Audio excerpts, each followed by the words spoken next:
Para ser pastor, precisa estudar no seminário teológico? Estudar no seminário esfria a fé dos cristãos?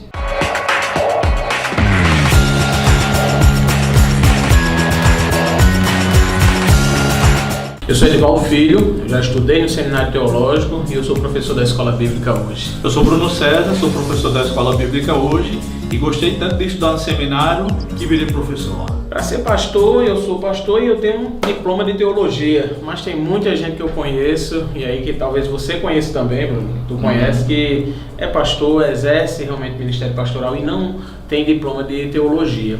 E essa é uma pergunta corriqueira do pessoal. Precisa ter diploma, não precisa ter diploma? Inclusive, essa pergunta são de pessoas que não são evangélicas também. Sim. Mas ser pastor tem que estudar. E, bom, o fato e uma resposta bíblica é que para ser pastor tem que estudar. Mas eu gosto sempre de pensar assim que não é um seminário teológico evangélico que vai determinar a vocação pastoral daquela pessoa. Sim. E também não é o fato da pessoa ter ido ou não ter ido. Provável, e tenho esse entendimento, que o que mais se aproxima é que se a pessoa tem a oportunidade de estudar no seminário teológico, deve-se fazer isso. Mas tem colegas que não tiveram essa oportunidade, mas continuam exercendo um excelente ministério pastoral. Isso geralmente é uma exigência hoje denominacional, né? Mas não é uma exigência bíblica que se tenha um diploma, né? Na verdade, a Bíblia exige que a pessoa tenha mais questões de caráter do que acadêmicos, né? É verdade.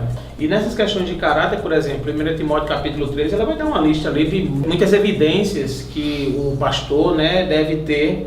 E é claro que entre elas está de dominar bem, de ser apto para ensinar. Isso. E aí eu penso que o seminário teológico é muito importante para ajudar e contribuir nessa questão de ser apto para ensinar.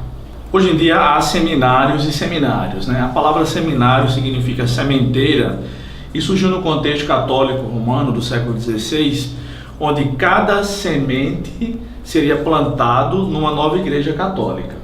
Mas há uma distorção muito grande, filho, que muita gente faz em relação a um texto bíblico, que é o de 2 Coríntios capítulo 3, e tem um trecho que diz assim: a letra mata, mas o espírito vivifica. Muito usar esse texto. Meu amigo, o pessoal diz que é orar muito, e não é isso, o texto não tem nada a ver com isso, né? Na verdade, Deus nos deu a Bíblia, Ele quer que nós estudemos a palavra, e esse texto, a letra mata, mas o espírito vivifica, como a gente bem sabe, significa que aquele que quer viver de acordo com os princípios da lei do Antigo Testamento, pela letra, vai morrer espiritualmente.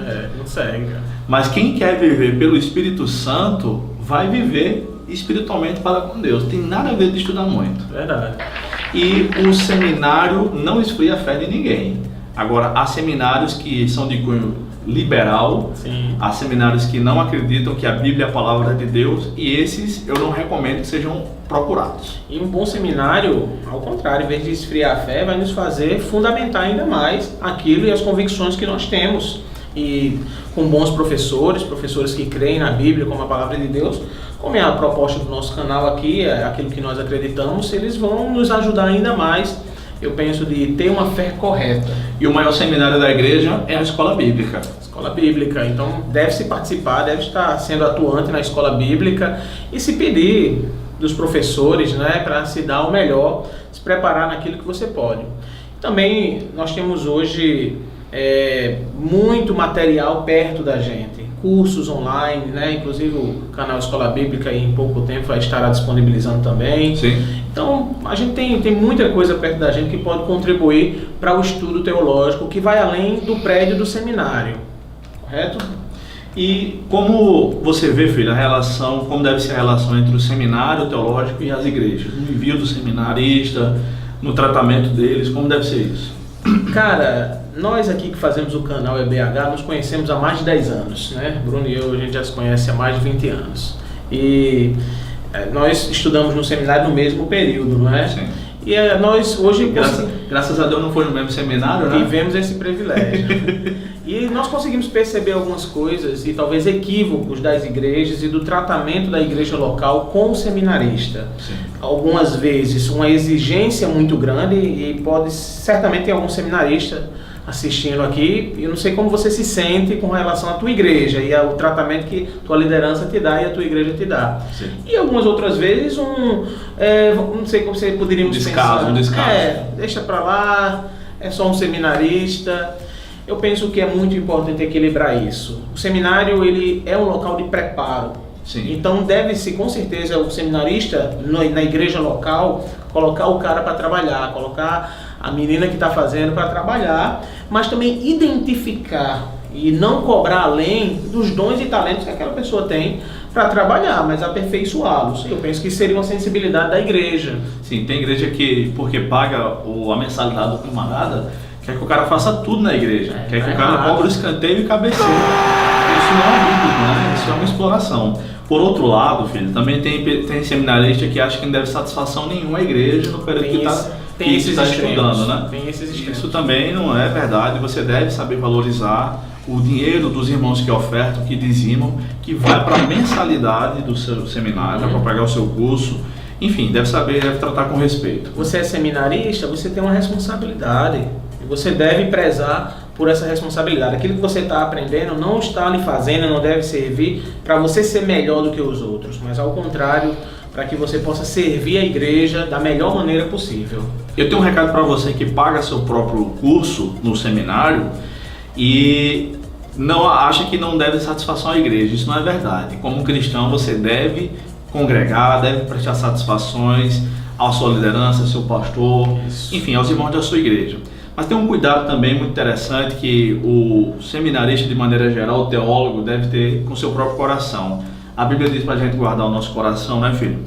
E o risco é o risco da arrogância. Muito grande. De ter contato com textos originais do Novo e do Antigo Testamento, né, de conhecer as técnicas de interpretação bíblica e tudo mais, e achar que por isso é melhor do que os outros crentes. O nível crítico vai ficar mais elevado, mas é preciso que a gente tenha cuidado, sabendo que o nosso Deus se opõe aos arrogantes, mas dá graça aos humildes. Isso. Acredito que nós tivemos o privilégio, Bruno, de termos excelentes professores no seminário. Sim. E também de ter professores no qual classificamos que não são tão bons assim. Às vezes nem sempre pelo conteúdo, mas também pela forma que expõe as aulas. Isso pode acontecer, mas eu lembro muito bem de um dos meus professores do seminário chegar, colocar a mão no meu ombro e dizer: olha, tenha cuidado depois da pregação. As pessoas vão elogiar, e aí pegando o gancho do que você disse, mas guarde o seu coração. Amém. Não seja arrogante de dizer: não preciso disso, não é para me elogiar, mas guarde o seu coração, né, do orgulho e de sempre depender de Deus, inclusive nos estudos teológicos. Amém. E esse é mais um vídeo do canal EBH, e dando continuidade à nossa série, né, sobre teologia para toda igreja, baseado nesse livro aqui, tá bom? Tá aí com vocês observando. Então o que a gente quer pedir, continuar pedindo: compartilha, divulga nas redes sociais. Se você ainda não curtiu aqui no YouTube, faz isso, ativa as notificações, faz com que essa conversa chegue em muitos lugares e a muitas pessoas, tá bom? E que Deus te abençoe. Esse é o nosso livro, Teologia para toda igreja. Espero que você possa adquirir, entre em contato conosco, os contatos estão na descrição. E aqui você pode ver como ele é bacana, né?